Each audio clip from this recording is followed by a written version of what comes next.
तरफ शिक्षा के अधिकार और सुरक्षित स्कूल भवनों की बात करती है, लेकिन जमीनी हकीकत की बात करें तो वो कुछ और ही तस्वीर दिखाती है। मध्य प्रदेश के बालाघाट जिले से आई ये तस्वीर जो हम आपको अब दिखाने जा रहे हैं वो सिस्टम की संवेदनहीनता पर बड़ा सवाल खड़ा करती है, जहां पर नौनिहाल बच्चे जान जोखिम में डालकर जर्जर स्कूल भवन में पढ़ने को मजबूर है। एक रिपोर्ट आपको दिखाते हैं।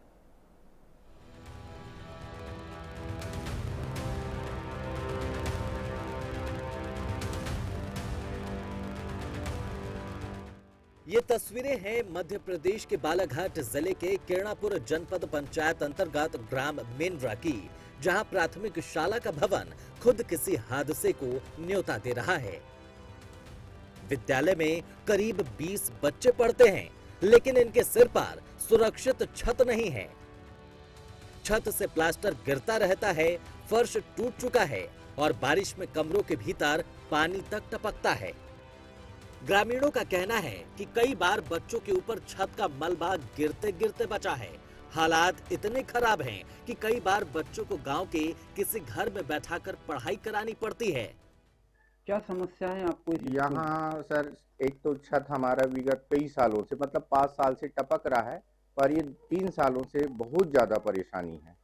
और यहाँ बाढ़ का पुल होने से बाढ़ का भी पानी इस शाला के किनारे से गुजरता है और ये शाला भवन एक डेल्टा जैसे होता है और इतना छत टपकता है सर कि यहाँ हम बच्चों को बैठा नहीं सकते और ये छत कब गिर जाए वो ये नहीं। इसके बाद में यहाँ ग्रामीणों का कुछ मकानों में बैठा ले, लेकिन ग्रामीण लोग भी ज्यादा उतना बड़ा मकान नहीं है। यहाँ पूरे आदिवासी लोग हैं, छोटा छोटा मकान है।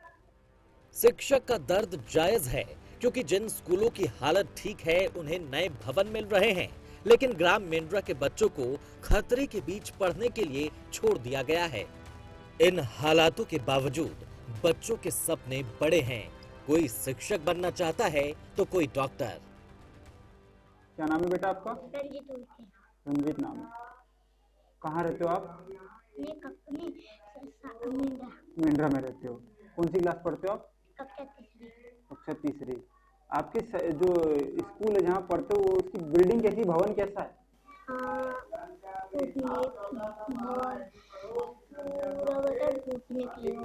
पूरा टूटने के लिए हो गया। कब से देख रहे हो आप ऐसा?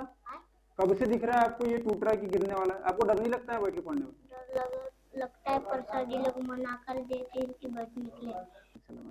मध्याह्न भोजन मिलता है आपको? खाना मिलता है स्कूल पे? कैसा मिलता है, कैसा बनता है खाना? अच्छा। काय में खाते हो आप लोग खाना? पत्तल में। पत्तल भी क्यों खाते हो आप लोग? थाली नहीं है।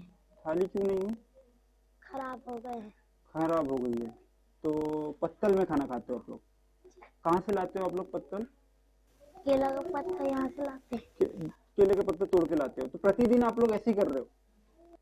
देश सेवा का सपना देखता ये मासूम, लेकिन सवाल ये है कि क्या सिस्टम इन सपनों की रक्षा कर पाएगा? सिर्फ भवन ही नहीं, मध्याह्न भोजन की हालत भी बदहाल है। बच्चों के पास थालियां तक नहीं है। मजबूरी में केले और पलाश के पत्तों पर खाना परोसा जा रहा है। सवाल साफ है, क्या किसी बड़े हादसे के बाद ही प्रशासन जागेगा? क्या ग्रामीण अंचलों के बच्चों की शिक्षा कम अहम है? नहीं, मुझे भी सरपंच के द्वारा इस बात की जानकारी दी गई है पहले ही, और मैं तो वहाँ पहुँचा नहीं हूँ अभी तक के, लेकिन मुझे सूचना बीच बीच में मिलती रही है। और हमने जो हमारा प्रस्ताव है, जो हमने अपने इसको शिक्षा मंत्री जी को, जो हमारे प्रभारी मंत्री है, उनको हमने 32 स्कूलों का भेजा है, जिसमें प्राथमिक शाला मेंड्रा पीपलगांव पंचायत का भी ये स्कूल है। और आने वाले समय में सर्व शिक्षा अभियान के अंतर्गत अगर प्राथमिक शाला हमारे यहाँ पे अगर सेंक्शन होगी तो ये स्कूल भी हमारा सेंक्शन होके आएगा। छत टपकती है, बच्चे डर के साए में बैठ रहे हैं, तो ऐसे स्कूलों को और ऐसी और भी जो बुनियादी सुविधाएं, जैसे इस स्कूल आने के लिए अच्छी सड़क नहीं है। यहाँ पर अगर अभी किसी को कोई आपातकालीन स्थिति आ जाए तो स्वास्थ्य केंद्र नहीं है।